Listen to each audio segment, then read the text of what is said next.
이슈인투데이입니다. 얼마 전 부산의 초미세먼지 농도가 전국 7대 도시 중 최악이라는 보도 전해드렸습니다. 세계보건기구 기준의 2.7배를 넘어선 수준이라고 하는데요. 대기질을 개선하기 위한 정책적인 노력이 당장이라도 이뤄져야 할 것 같습니다. 자세한 이야기 동의대학교 환경공학과 손장호 교수와 함께 나눠보겠습니다. 안녕하십니까, 교수님. 네, 반갑습니다. 예.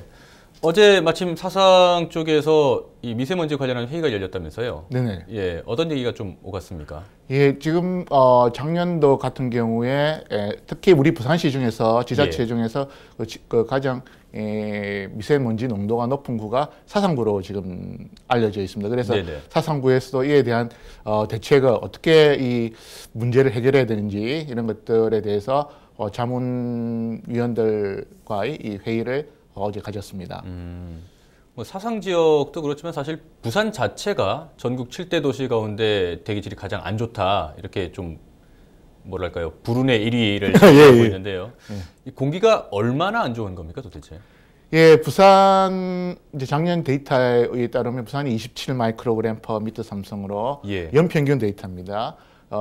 가장 높게 나오고 그다음 인천, 서울보다도 또 더 높게 나온 연평균 자료에 따르면 더 높게 나왔는데 작년은 아마 제가 기억하는 바로는 1위가 아니었던 걸로 기억이 되는데 실제 연평균 데이터에는 참 많은 숨어있는 부분이 있는데 실제 우리가 인체에 미치는 영향 이런 걸 따질 때는 연평균보다는 실제 이제 고농도 이 미세먼지 양이 대기 중에서 가장 많았던 시간대가 그다음 이 횟수가 기준을 초과한 횟수가 얼만큼 많이 발생했느냐 이게 실제 이제 시민들한테 건강 면에서 더 중요한 데이터가 되겠습니다. 부산시 자료라든지 아니면 이제 우리 환경부에서 제공하고 있는 뭐 대기 환경 연보라는 게 있습니다. 그 자료에 따르면은 실제 이제 우리나라에 있는 측정소들의 모든 측정 값들을 가지고 얼마만큼 이 기준을 미세먼지가 기준을 초과하는지 이 초과 횟수의 데이터에 대한 데이터를 들여다보면은 보통 보면은 수도권이 가장 이 그림에서도 보시다시피 수도권 지역이 가장 많이 나타나고 그다음 부산 지역이 보면은 좀 더 수도권보다는 작은 걸 볼 수가 있습니다. 그래서 실제 이제 수치 연평균 값은 높지만 초과 횟수 이런 건강적인 측면에서 볼 때는 수도권보다는 덜 심각하다라고 그나마, 말씀을 드릴 수가 있겠습니다. 더 깨끗하다고 말씀은 못 드리지만 되겠죠. 근데 어쨌든 공기가 안 좋다는 사실 때문에 시민들이 많이 좀 걱정도 하고 우려도 하는 부분들이 있는데요. 원인은 어디서 좀 찾을 수 있을까요? 네, 이제 원인은 여러 가지 이제 원인들이 있을 수 있는데 제일 먼저 이제 미세먼지는 배출이 원이 어딘가 그것들을 먼저 이제 살펴보는 건데 배출원 자료를 이제 한번 제가 가지고 와서 보여드리겠는데 이 자료를 살펴보시면은 특히 이 미세먼지 PM2.5의 배출량이 많은 부분이 보면은 비도로 이동 오염원 즉 여기서 비도로 이동 오염원이란 이 의미하는 바는 선박이라든지 그 다음에 항공기, 철도 이런 부분인데 그런데 부산에서 이제 비도로 이동 오염원 하면 가장 중요한 게 바로 선박이 되겠습니다. 우리 부산은 이 허브 항이 전 세계 이제 무역의 중심 항이기 때문에 물동량이 어마어마하게 이제 많기 때문에 대략 PM2.5 배출량이 부산시 총량의 PM2.5 배출량의 한 55%를 차지하고 있습니다. 그 다음에 비산먼지 여기서 이제 비산먼지라는 것은 이제 우리 보면 토양에서 올라가는 부유하는 바람 불었을 때 올라가는 흙이라든지 흙먼지라고 이야기를 많이 하죠. 그 다음에 도로에 자동차가 이제 움직이게 되면 원래 쌓여 있던 먼지가 다시 또 올라오게 돼요. 그게 도로 제비산이라고 그러는데 이 두 부분을 합치면 도로 제비산과 대략 선박을 합치면 한 77 정도. 그러니까 뭐 4분의 3 배출량이 그렇네요. 부산시는 이 두 개의 오염원에서 주로 배출이 된다는 것을 우리가 알 수 있고요. 그리고 이거는 이제 배출량이 실제 그러면 직접적으로 대기 중에 있는 농도의 영향을 바로 직접적으로 1대1로 관계하느냐 그건 또 아니거든요. 배출원도 중요하지만 이제 예를 들어서 외부에서 넘어오는 거, 이제 이동되어 오는 것 부분도 우리가 간과해서는 안 되는데 자, 외부에서 우리가 넘어오는 양들 보면은 가장 우리 이제 넓게 보면은 중국, 이제 중국이 있지 않습니까? 그렇죠. 그래도 요즘 많이 이제 방송에 이런 데서 많이 언급되는 게 중국이 하고 우리가 밀접한 이 환경적인 문제를 해결해야 된다. 우리만의 문제가 아니다. 이거는 황사 때문에 황사도 그렇지만 이 중국 특히 중금속 그렇죠. 중국 같은 경우는 산업단지가 전부 다 이 연안 쪽에 다 이 동부 이 연안 쪽에 다 집중되어 있습니다. 그러니까 우리는 또 특히 가깝고 그래서 이 넘어오는 중국 수송량 수송에서 넘어오는 미세먼지들 그 다음에 멀리는 이제 중국을 들여다봤지만 가까운 쪽에서는 우리가 뭐가 있겠습니까? 바로 경남 지역에 있는 석탄 화력 발전소 두 개가 아주 큰 게 있는데 그 다음에 삼천포에 하나 있고 그 다음에 하동에 석탄 화력 발전소 있습니다. 거기에서 넘어오는 이 1차적으로 넘어오는 바로 미세먼지. 그 다음에 화력 발전소 하면 제일 보면 전부 다 무연탄을 떼게 되는데 그러면 보통 보면 기체상 물질도 배출이 되는 겁니다. 그럼 실제 우리 데이터를 봤을 때 우리 특정 데이터 그러면 농도 데이터를 봤을 때 그럼 보통 보면은 이제 학계에서는 이런 농도 데이터 가지고 그럼 어디서 왔는가를 기업 이제 산출 발생원별 그 양을 알 수가 있습니다. 그 이제 작년에 이제 연구를 부산시 보건환경연구원에서 연구를 했는데 네 지점 부산시 네 지점의 이제 측정소에서 각 이 어느 배출원에서 얼마만큼 만들어내는가 지금 배출량은 따로 있지만 그게 농도로 직접 바로 비례하지는 않으니까 자, 그 데이터를 한번 들여다보시면은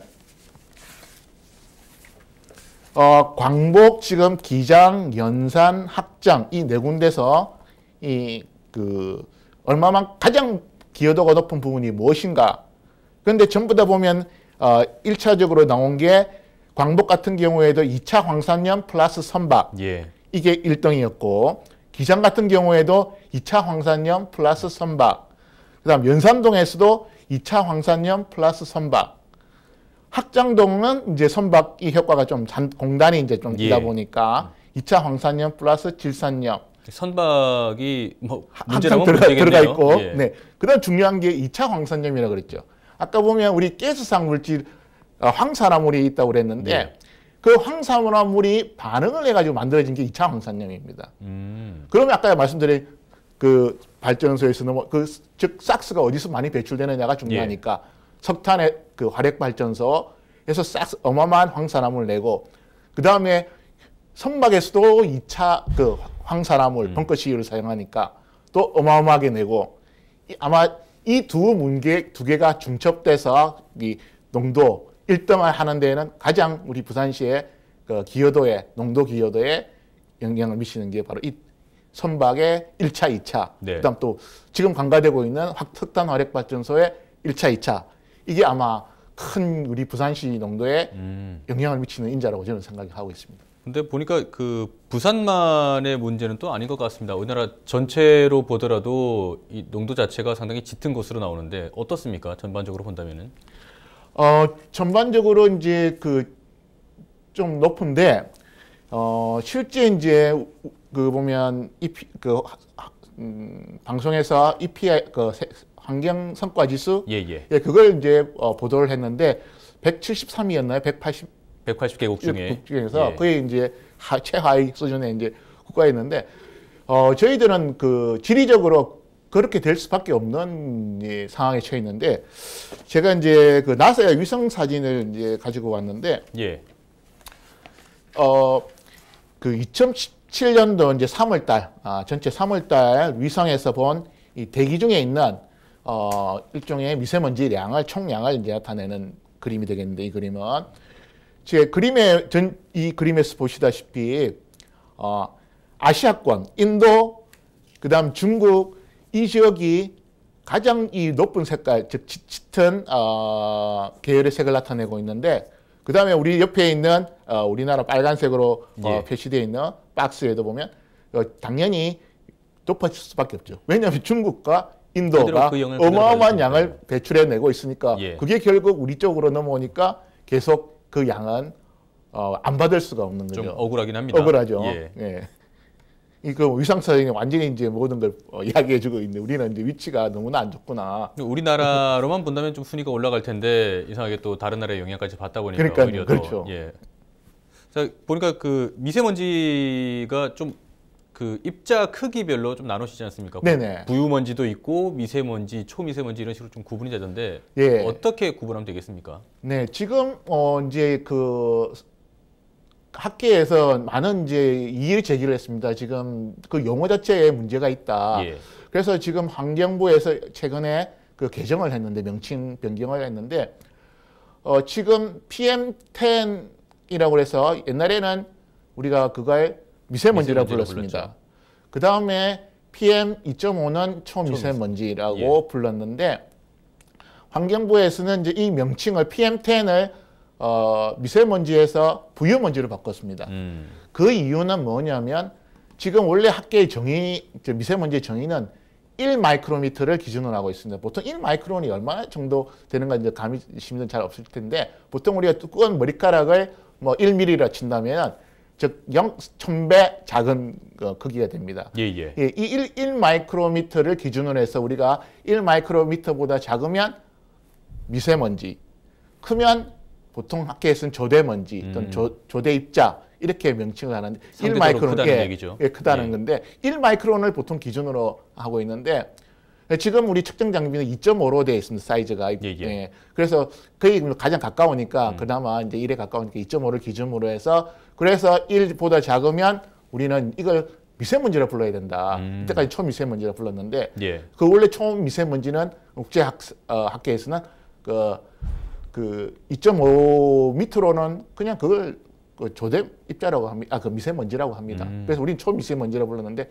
그거는 말이 안 맞고 통일이 안 되고 따로 초미세먼지라는 건 0.1 마이크로미터보다 작은 경우는 국제사회에서는 이걸 0.1 이하부터는 보통 뭐 초미세먼지 아니면 영어로는 울트라 파인이라는 말을 또 쓰기도 하는데 그렇게 지금 정의가 되고 있습니다. 그래서 앞으로는 저희들 방송이나 모든 시민들도 이제 혼돈이 없게 PM10 하면 부유먼지, PM2.5는 그냥 미세먼지로 이렇게 이제 계속 이렇게 홍보하고 해야만 시민들이 이제 헷갈리지 않도록 초미세먼지란 말이 이제 자꾸 사용되지 않도록 기준을 마련하자면 PM2.5가 미세먼지다 이렇게 생각하면 되겠군요.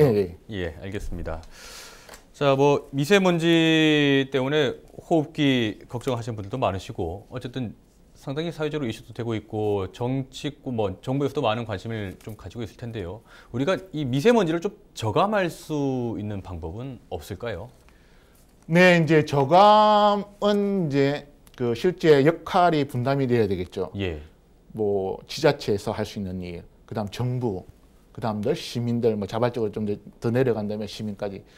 이제 정부에서는 우리 조금 전에 이제 부산시가 부산의 특성상 주 배출원, 주 기여도는 선박이 있었고, 그 다음에 또 아까 말한 석탄 화력 발전소, 뭐 이런 거 석탄 화력 발전소는 부산시에서 할 수 있는 문제는 아닌 것 같고, 그래서 정부에서 나서서 이런 문제 이제 석탄 화력 발전소, 뭐 최근 대선 주자들이나 아니면 정부에서 이제 내놓은 대책을 보면은 30년 이상 된 노후 석탄 화력 발전소는 조기 폐쇄하겠다.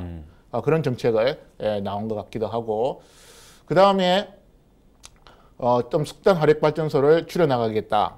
그런 이야기가 이제 보통 많이 하시는데, 제가 이제 지금 알아본 바로는 그 경남 고성에 이 새롭게 그 어마어마한 규모의 석탄 화력 발전소를 다시 이제 새로 하나 만드는 걸로 알고 있습니다. 아마 준공 시작했다고 하는데 이제 건설 그게 20년 아마 완공이 된다고 그러는데. 그게 또 만약에 만들어진다면 부산시에 또 어마어마한 또 영향을 넘어올 수 있는데 이런 것들은 이제 정부나 부산시가 이게 뭔가 좀 대책을 내놔야 되지 않을까. 에너지 정책 차원에서 뭔가 좀 대안이 필요하겠고요. 그런 정부에 대한 이제 큰 규모의 이제 그때 부산시 같으면 조금 전에 이제 선박도 선박에 대한 것들도 보면 배출량이 이제 대부분 보면 선박은 우리 컨테이너 선박이 주로 다니기 때문에 그게 제일 많이 내고 있습니다.